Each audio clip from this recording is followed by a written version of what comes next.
మద్యం లిక్కర్లో స్కాము, ఇసుకలో రెండో స్కాము. చంద్రబాబు నాయుడు ఏమన్నాడు ఎన్నికలకు ముందు? అధికారంలోకి వస్తే చంద్రబాబు నాయుడు నాణ్యమైన లిక్కర్ ఇస్తానన్నాడు. అన్నాడా లేదా? లిక్కర్ రేటు తగ్గిస్తానన్నాడు. అన్నాడా లేదా? ఆశ్చర్యం ఏమిటనంటే ఇంతకు ముందు అయ్యే డిస్టిలరీలు, ఆయన హయాంలోనూ అయ్యే డిస్టిలరీలు, మా హయాంలోనూ అయ్యే డిస్టిలరీలు, ఇప్పుడు నేటి అయ్యే డిస్టిలరీలు.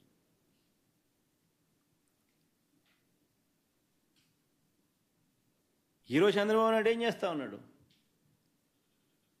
లిక్కర్ రేటు తగ్గిస్తానన్నాడు, నాణ్యత పెంచుతానన్నాడు. ఈరోజు ఏం చేస్తా ఉన్నాడు? ఈరోజు చీప్ లిక్కర్, అంటే అన్నిటికన్నా లోవెస్ట్ రేంజ్లో ఉన్న లిక్కర్ 80% అక్కడే కన్జంప్షన్. లిక్కర్ సేల్స్లో కూడా దాదాపు 85% అక్కడి నుంచే వస్తుంది లిక్కర్ రెవెన్యూస్లో కూడా. ఉన్న క్వాలిటీని ఇంకా ఫర్దర్గా తగ్గించినాడు. ప్రజల ఆరోగ్యాన్ని ఇంకా నాశనం చేసే కార్యక్రమానికి శ్రీకారం చుట్టాడు. కొత్త బ్రాండ్లు తీసుకొచ్చాడు. ఎప్పుడు మనం వినలా ఈ బ్రాండ్లు, ఎప్పుడు మనం చూడాలా ఈ బ్రాండ్లు.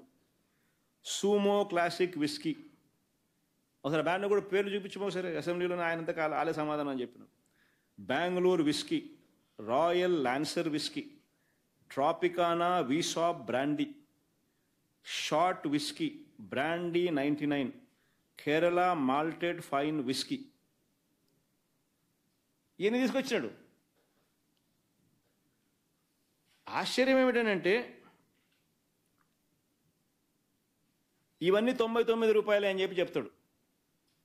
కొత్తగా తీసుకొచ్చినాడు అంటే ఉన్న క్వాలిటీని ఫర్దర్గా తగ్గించి ఈ బ్రాండ్లు తీసుకొచ్చి ఈ విస్కీ సప్లై చేస్తూ ఉన్నాడు ఈ 99 రూపాయలకు. ఆశ్చర్యం ఏమిటనంటే ఇదే కేరళ మాల్టెడ్ విస్కీ నెట్లో కొడితే ఎవరికైనా కనిపిస్తుంది, 85 రూపాయలకు దొరుకుతుంది.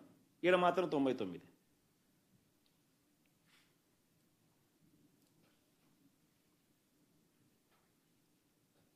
పాత ఉన్న చీప్ లిక్కర్, పాతది ఇంతకు ముందున్న పాత లిక్కరు క్వాలిటీని ఫర్దర్గా తగ్గించి నువ్వు 99 రూపాయలకు నువ్వు కొత్త బ్రాండ్ను మళ్ళా తీసుకొచ్చి ప్రజల ఆరోగ్యంతో చెలగాటమాడుతూ, మరోవైపున ఇదే బ్రాండ్లు ఇదే లిక్కర్లు పరిస్థితి ఏమిటి అని చెప్పి చూస్తే బయట కేరళ మాల్ట్ విస్కీ, ఇదే విస్కీ 85కే నెట్లో కనిపిస్తూ ఉంటే వేరే రాష్ట్రాల్లో మన దగ్గరికి వచ్చేసరికి 99కి అమ్ముతూ ఉన్నారు. అంటే క్వాలిటీ తగ్గించిన ఈ మద్యాన్ని వైఎస్ఆర్సీపీ కన్నా ఎక్కువ రేటుకి అమ్ముతున్నారు. మిగతా బ్రాండ్లు, మిగతా కథ, మిగతా చీప్ లిక్కర్ ఏదైతే ఉందో అవి ఇంతకుముందు 120 రూపాయలు ఉంటేటి సేమ్ అదే 120 రూపాయలు కొనసాగుతుంది ఎంఆర్పి. కానీ ఎక్కడా కూడా ఎంఆర్పికి అమ్మడంలా, ఎంఆర్పి ప్లస్ మాఫియా కమిషన్. ప్రతి చోట కూడా బెల్ట్ షాపులు ప్రమోట్ చేస్తూ ఉన్నారు. ఒక్కో బెల్ట్ షాపుకు ఒక్కో గ్రామంలో ఎవరికి ఇవ్వాలి అని చెప్పి అక్కడ లోకల్ కాంపిటీషన్. ఆ లోకల్ కాంపిటీషన్లో తెలుగుదేశం కార్యకర్తల్లోనే లోకల్ కాంపిటీషన్. ఆ కాంపిటీషన్లో కూడా ఎవడు 2 లక్షలు ఇస్తే వానికి ఇస్తున్నారు. అది వేలంపాట జరుగుతూ ఉంది. ఈరోజు మాఫియా రాజ్యం జరుగుతూ ఉంది. ఎంఆర్పి రేటుకి అమ్ముకునే దానికోసము లిక్కర్ షాపుల కోసం అంత కాంపిటీషన్ ఎందుకు? ఎమ్మెల్యేలు ఎందుకు మనుషుల్ని కిడ్నాప్ చేయాలా? ఎమ్మెల్యేలు ఎందుకు ఎవరిని పాడనీయకుండా చేయాలా?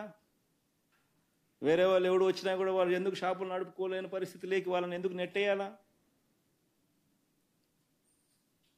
ఎందుకనంటే ఎవడు ఎంఆర్పికి అమ్మకూడదు కాబట్టి, ఎంఆర్పి ప్లస్ మాఫియా కమిషన్ రావాలి కాబట్టి. సో గవర్నమెంట్ రంగంలో గవర్నమెంట్ నడుపుతా ఉన్న షాపులన్నీ తీసేసినారు. తీసేసి ప్రైవేట్ మాఫియాని తీసుకొచ్చినారు. వాళ్ళ మాఫియా ప్రకారం ఎంఆర్పి రేటు కన్నా ఎక్కువ రేటుకి అమ్ముతా ఉన్నారు. అన్ని రకాలుగా ఈరోజు స్కాములు జరుగుతూ ఉన్నాయి రాష్ట్రంలో. ఇంకొకటి ఈ మధ్యకాలంలోనే అసెంబ్లీలో సాక్షిగా ఇంకా అబద్ధాలు కొనసాగిస్తూ మాట్లాడుతున్నాను. Rolling. Do subscribe Saksham Vizag. Watch, like, share and comment. Thank you.